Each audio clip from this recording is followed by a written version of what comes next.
Hello everyone, I am Amrita and welcome back with yummy cake recipes. तो thumbnail से तो आप सब जान चुके हैं कि आज की केक की डिजाइन हमारी कैसी बनने वाली है। तो इसी केक को ना मैंने मेरे 6 मंथ एनिवर्सरी में बनाई थी। So let's get started. तो ये वाला केक ना हमारा हाफ केजी में था, तो इसीलिए मैंने यहाँ पर 6 इंच का केक टिन लेकर इसको अच्छी तरह से ऑयल से ग्रेस कर दी है और फिर बटर पेपर प्लेस कर दी है। अब चलिए हम केक के लिए बैटर बना लेते हैं। तो मेरा जो मेजरिंग कप है ना वो 240 ml का है। ये हमारा हाफ केजी केक है, इसलिए मैंने यहाँ पर 1 कप प्रीमिक्स ली है।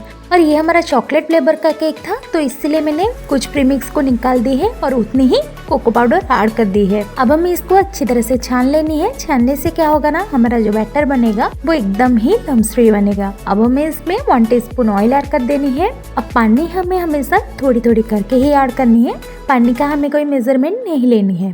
अब हम सारे बैटर को मिक्स कर लेंगे और इसको टिन में ट्रांसफर कर देंगे और टिन को थोड़ी सी टैप टैप कर देंगे ताकि उसके अंदर जो भी एयर बबल्स होगी ना वो रिमूव हो जाएगी। अब हमें इसको 40 to 45 मिनट के लिए लो फ्लेम में बेक होने के लिए रख देते हैं। तो जब तक हमारा केक बेक हो रहा है तब तक हम यहाँ पर क्रीम को बीट कर लेते हैं। तो मैंने यहाँ पर ये ट्रोपोलाइट की व्हिप्ड क्रीम यूज की है। आपके यहाँ जो भी व्हिप्ड क्रीम होती है आप उसको यूज कर सकते हैं। परफेक्ट क्रीम बनाने के लिए आपको हमेशा क्रीम को बीट करने से थोड़ी देर पहले ही उसको बाहर निकाल कर रूम टेम्परेचर में रख देनी है ताकि उसके अंदर जो भी आइस क्रिस्टल्स होगी ना वो रिमूव हो जाएगी और हमारी क्रीम एकदम लिक्विड फॉर्मेट में आ जाएगी। और फिर हम जब क्रीम को बीट करेंगे ना तो हमारी क्रीम एकदम परफेक्ट बनेगी। अब हमें इसको लो से मीडियम और मीडियम से हाई करके स्टिकी आने तक बीट करनी है। अगर आपने ज्यादा देर तक क्रीम को बीट कर दी है, आपकी क्रीम थोड़ी सी फटी फटी लग रही है, तो आप उसमें और थोड़ी सी लिक्विड क्रीम ऐड कर दीजिए और फिर उसको स्पैचुला के हेल्प से मिक्स कर दीजिए। आपकी क्रीम एकदम सॉफ्ट बन जाएगी। अब इसी बीच पे हमारी क्रीम अच्छी तरह से बीट हो चुका है और हमारा केक भी बेक होकर ठंडा हो चुका है। तो चलिए अब हम इसको डिमोल्ड कर लेते हैं और उसके बटर पेपर को रिमूव कर देंगे। अब हम इसके ऊपर की जो डोम पार्ट है ना इसको रिमूव कर देनी है और केक को 3 लेयर्स में कट कर देनी है। तो चलिए अब हम केक को असेंबल कर लेते हैं। तो केक स्पॉन्ज को सोक करने के लिए मैंने यहाँ पर पानी में थोड़ी सी ग्लूकोज ऐड कर दी है और मैंने यहाँ पर ऑलरेडी चॉकलेट गनाश बना कर रख दी थी।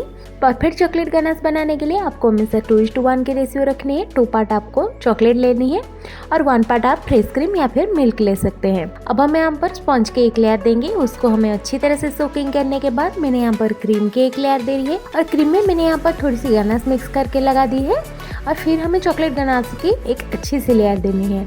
और इसी स्टेप आपको तब तक फॉलो करनी है जब तक आपकी स्पॉन्ज खत्म नहीं हो जाती। और लास्ट में आपको केक को क्रम कोट करके एटलीस्ट 10 to 15 मिनट के लिए फ्रीज में सेट होने के लिए रख देनी है। हम क्रम कोट इसलिए करते हैं ताकि हमारे केक स्पंज से जो छोटी छोटी सी क्रम्स निकल के आती है ना वो हमारी फाइनल फिनिशिंग के वक्त कोई दिक्कत नहीं देगी। मैंने यहाँ पर ये डायरेक्ट ही इसकी फाइनलाइजिंग कर दी है।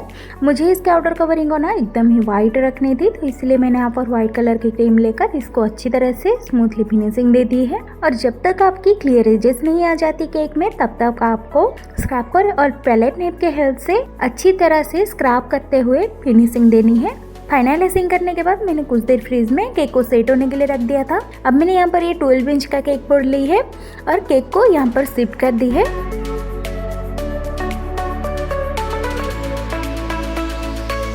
चलिए अब हम इसकी फाइनल डेकोरेशन कर लेते हैं। तो मैंने यहाँ पर ये पैलेट नाइफ और ब्रश के हेल्प से डिफरेंट कलर की क्रीम से इसी तरह से फ्लावर्स बना दी है और बीच में मैंने यहाँ पर कुछ मैसेजेस लिख दी है।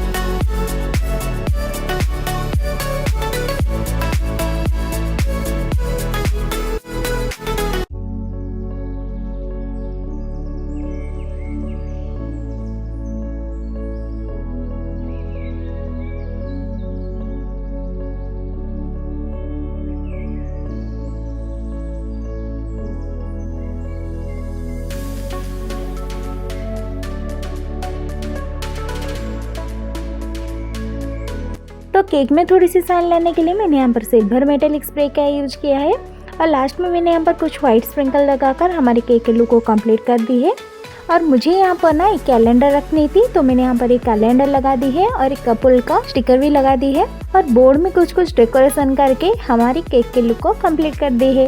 तो आपको मेरी आज की ये केक के डिजाइन कैसे लगी मुझे कमेंट सेक्शन में जरूर बताइएगा और इसी वाले केक के डिजाइन को आप जरूर ट्राई कीजिएगा। ये बहुत ही इजी है और लुक्स वाइज तो अमेजिंग है ही। तो अब मिलते हैं और ऐसे यूनिक डिजाइन के साथ, तब तक के लिए हर हर महादेव।